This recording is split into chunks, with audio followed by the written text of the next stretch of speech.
Rosa Parks had her bust. Rosa Parks got on a bus one day and refused to go to the back.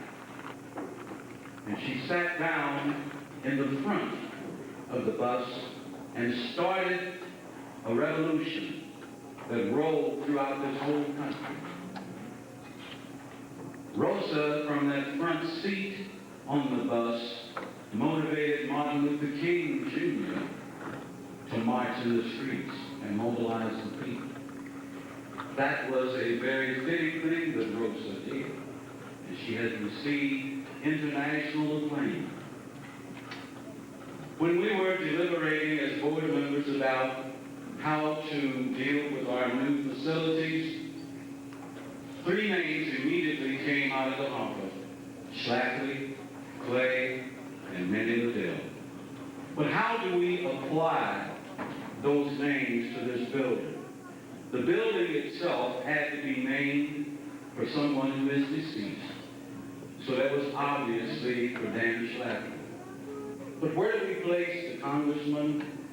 And where do we place Minnie?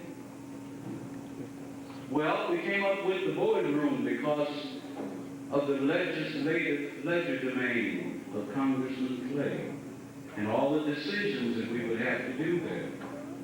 And then we had to decide, what about Minnie?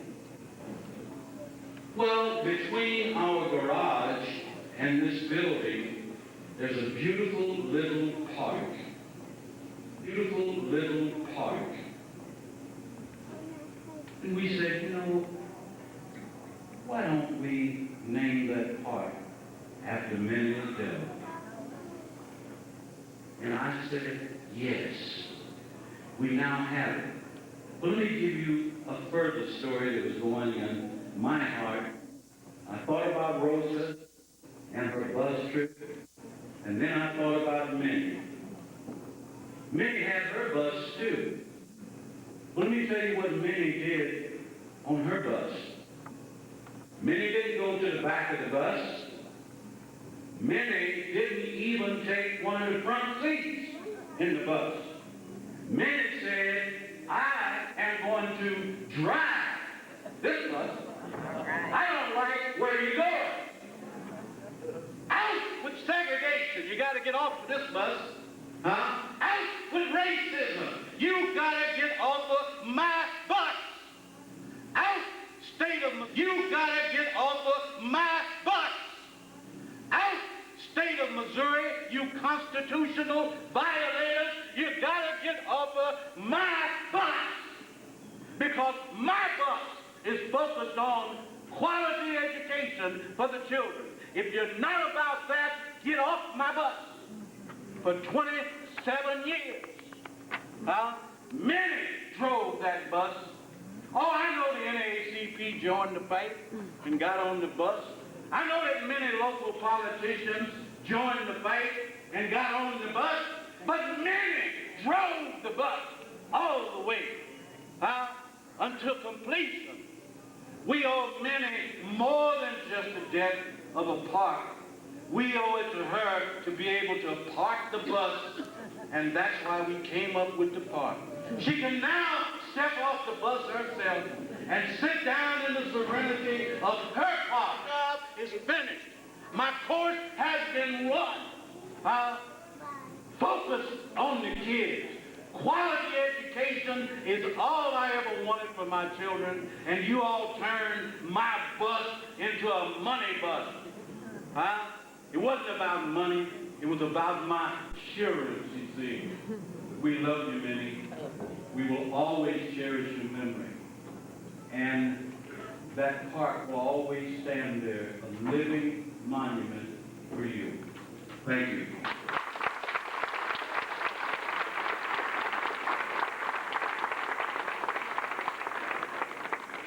Good afternoon. Good afternoon.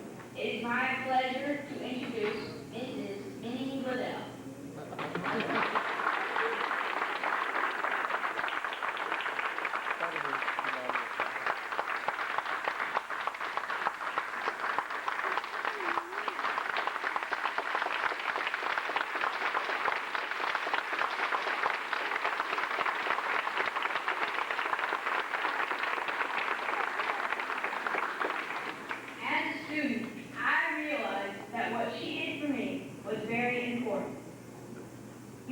her, young people in our community have had a chance to choose schools.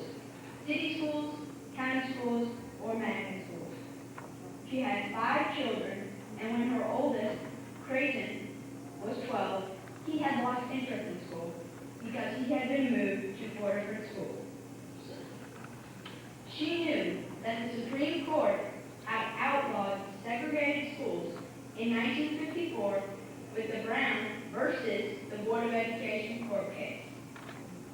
And she knew that St. Louis would be a difficult place to make that ruling work. So, Mrs. Liddell organized the families of her neighborhood into a group called the Concerned Parents of North St. Louis. Her intervention led to what became the City County Voluntary Interdistrict Desegregation Program. Mrs. Liddell is proud of the fact that since 1976, she has had a child or grandchild in the magnet schools.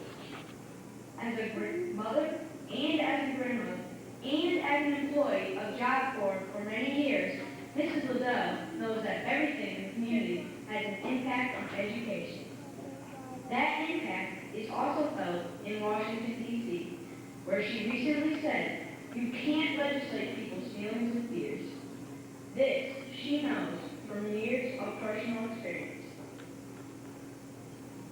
Today, we thank Mrs. Liddell with a park named in her honor. Just as Mr. Schlafly and Congressman Clay did, this lady fought hard to make certain that all people had equal access and opportunities for a good education. It is fitting that we are naming a park, a place where all people can come together for her. Please join me and the other children of St. Louis in thanking Mrs. Liddell for her courage, her sense of justice, her time, and the sacrifices that she and her family made for us. Thank you.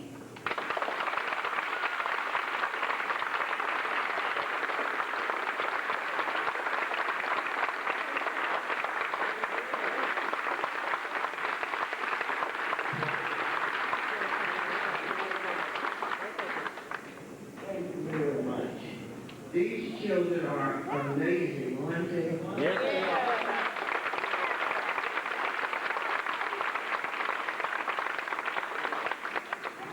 One big word.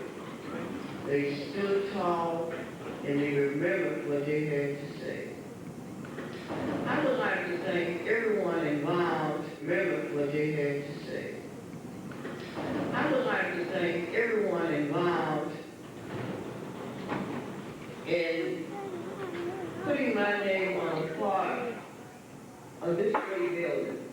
It is indeed a beautiful building. I also would like to thank my family, my friends, my pastor, my church members who came out today to celebrate with us. My little son is on the highway somewhere trying to get here. I'd like to my family, my children, my grandchildren, my daughter-in-law to raise their hands.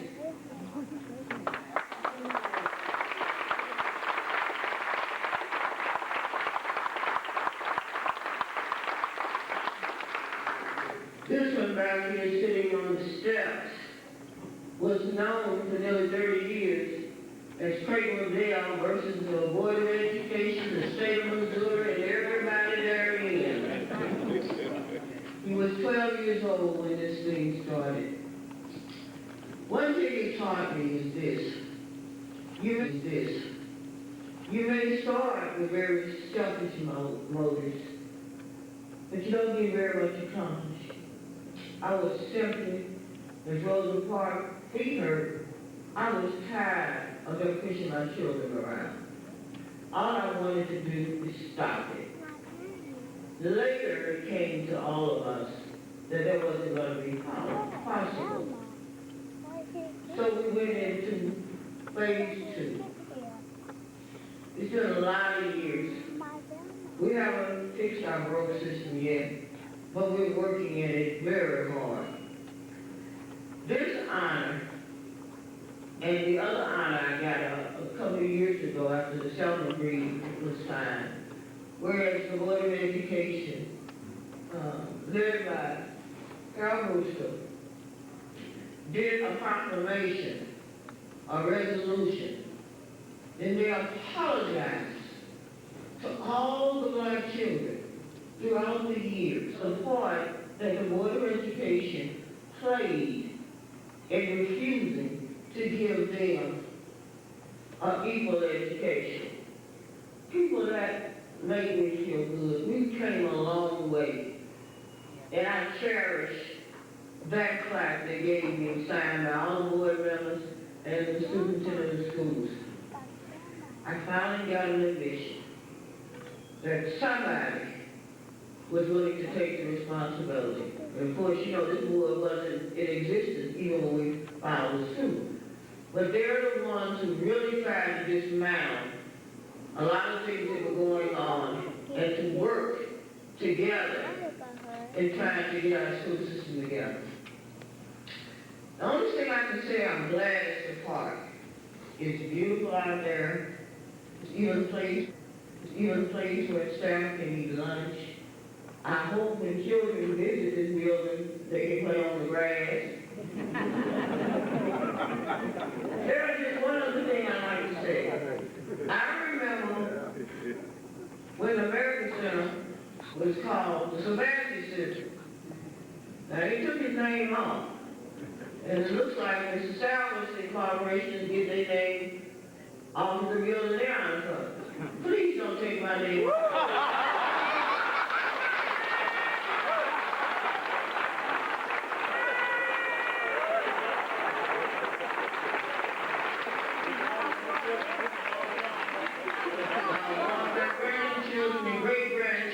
Know that their family was a part of the education in the city of St. Louis. Thank you very much.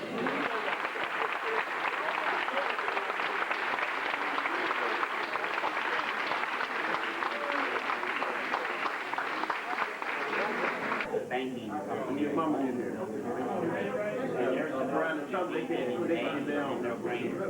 I'll bring a couple of more agencies in here surrounding outlying buildings. And then yeah, you can get some in here and put it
You